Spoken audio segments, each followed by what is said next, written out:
Thanks, Sven. So in the interest of time, given that I stand between you and lunch, I'm going to keep my presentation short, and if I can take questions at the end. And I'll start off with a question, which is, what was the motive force, the power, the storage of, say, 110 years ago, going back 1,000 years? It was the horse. And my other question is, how much horse poop does a horse poop per day? And that's a question right out of my girl's mouth. It's about 15 to 20 pounds, and that's a huge problem. That was a huge problem, as was horse brutality. And this was the transportation sector they used. And they had this convention, how to solve the horse poop problem. And they estimated 20,000 people were dying per year in New York City due to typhoid caused by the flies. How did they get around this? And this was their main source of energy. And how do you store energy in a horse? You feed it and then stop it. And to get the energy back again, you continue moving it.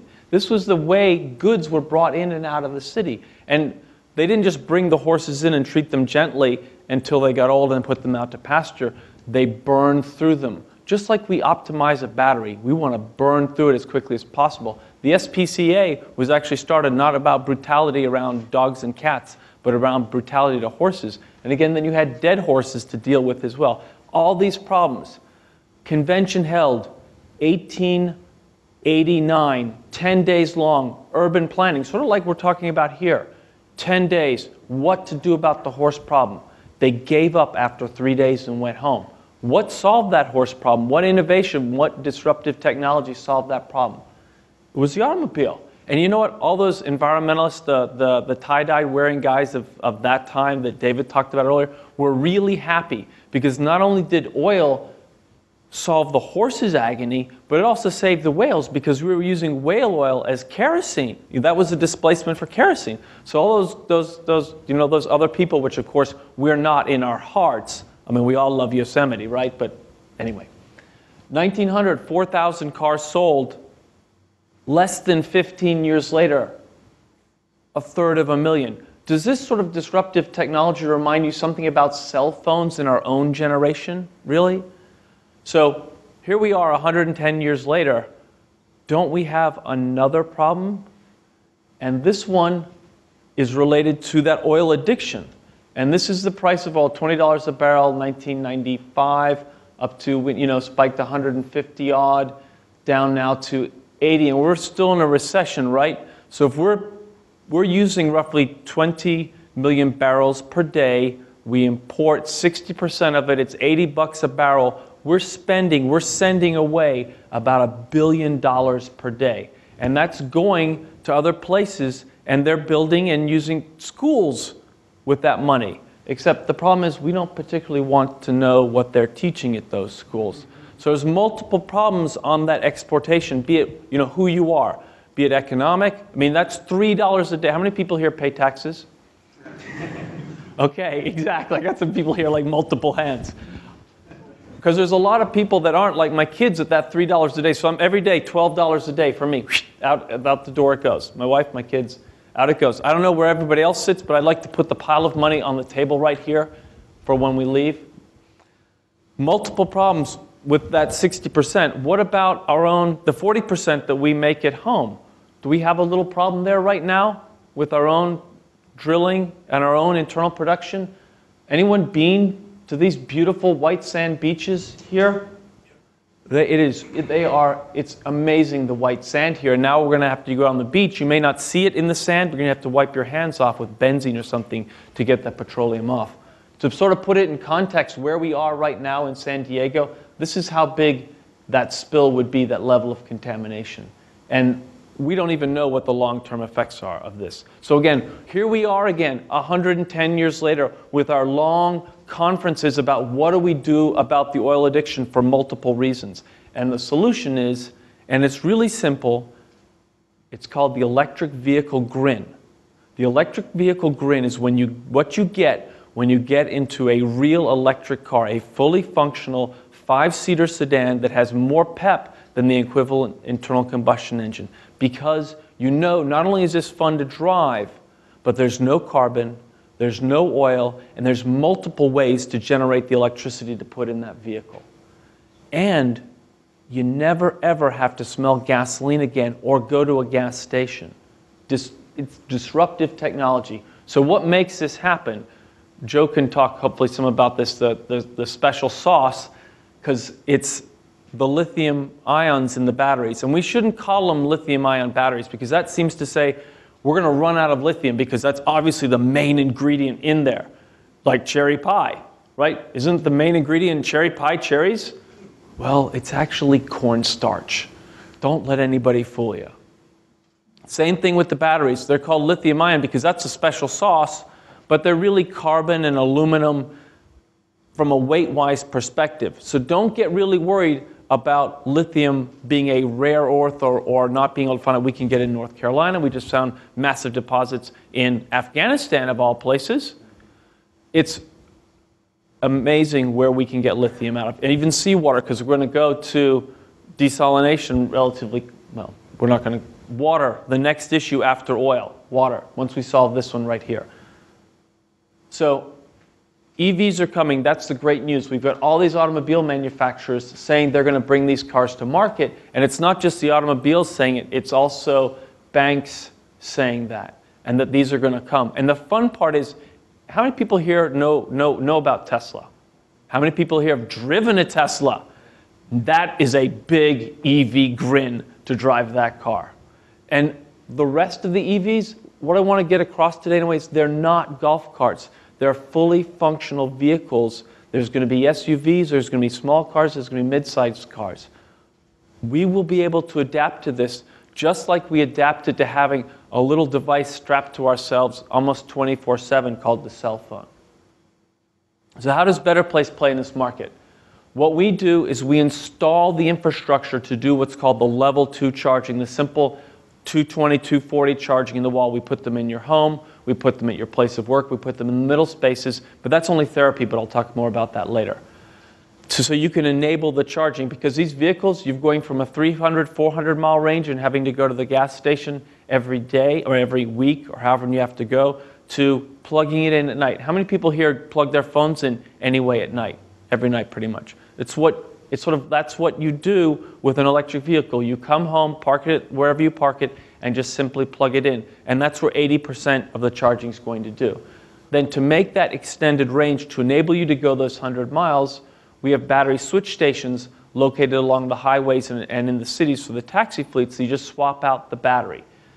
To make it affordable, because the battery is the most expensive component, we own that asset up front. Just like you would never buy all the gasoline you're ever going to use in your car at one go, we own that battery. And that's important from you guys' perspective, because just what Jared said earlier was that posed a question about V to G. How do you take care of that? That's our asset. And here's the fun part. Some batteries are going to may have short calendar life, but deep cycle lives. So we'll want to burn through those batteries as quickly as possible. Other batteries may have long cycle life and long calendar life, so we'll be able to optimize their use.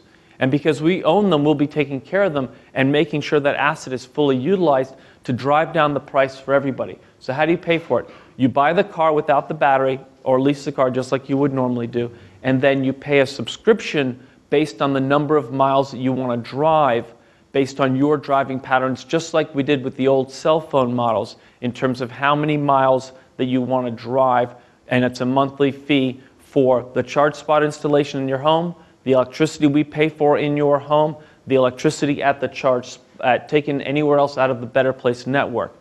That's all taken care of under your subscription. Switch the batteries as many times as you want. Doesn't matter to us, because we own those batteries. All we care about is you're driving so many miles, and that's what you're paying for. And drive more, we don't mind. And again, every morning, we are the aggregator that Audrey talked about. We aggregate and then we orchestrate the charging to make sure that the 5 o'clock in the morning people are fully charged by 4 o'clock in the morning, and the 8 o'clock in the morning people are fully charged by 7 o'clock in the morning. And there's obviously an override button, so if you say, charge me now, we'll do that. And then the important component of it from this conference perspective is we manage, like I said, we orchestrate and aggregate all that energy use. So we put them in commercial spaces, public, homes, And there was argument when we went through the last iteration of EVs now 10 years ago about how you charged it. Was it inductive? Was it conductive? Was it the small paddle? Was it the large paddle? We solved that problem. We have one common standard. It's called the J1772 standard. Everyone will be using that standard. That is no longer an issue. If anyone asks that question, they have to pay double the amount of money that was put here as penalty. So battery switch stations along the highways and in the cities to get those taxi fleets, because the taxi, they don't have time to charge. They got to keep switching their battery out as they get depleted. And then in the car, there's all sorts of smarts to make sure that you as a driver get to where you want to go. So in my case, I'm up in Palo Alto. On Fridays, we'll be driving to Tahoe or to my sister-in-law's in San Francisco, and it will ask me at the beginning of the trip, Sven, it looks like you're going to San Francisco or Tahoe. And I'll say Tahoe, and it will say the battery switch stations are located along here. We'll make sure your particular flavor of battery is teed up for you before you arrive, and then it will say, Sven, you just missed that battery switch station, recalibrate, okay, go to this one, you'll be fine.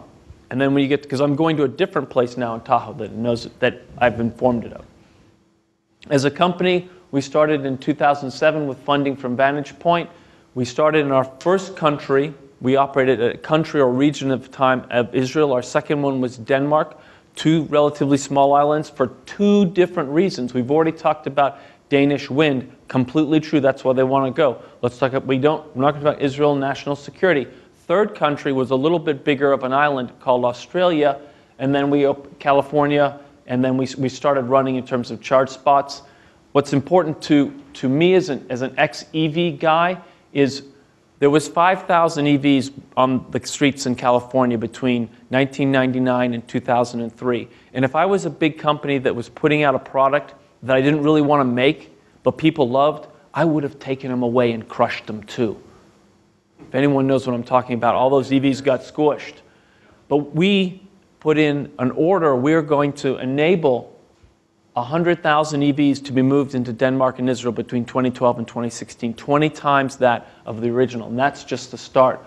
In January, we raised another $350 million. We're talking about deal flow to fund this because there's a lot of infrastructure that needs to be put into the ground. And then if you're in Israel at the end of this year, please let me know. We'll set you up on a tour of our visitor center.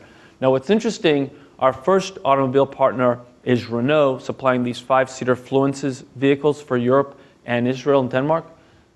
At the Chinese Auto Show, we announced our agreement with Chery, and simultaneously to that, there were 2 other Chinese car companies that demonstrated battery switch station technology. Nothing to do with us. They see a good idea, they copy it, God bless them, because they got big oil issues as well. Again, if you're going to be in Israel at the end of the year or next year, let me know. We'll set you up with a tour of our VIP visitor center, and you'll be able to see this live network. Want to just run a video now, if I might, of a project that's going on in Tokyo, if anyone's going to be in Tokyo in the near future.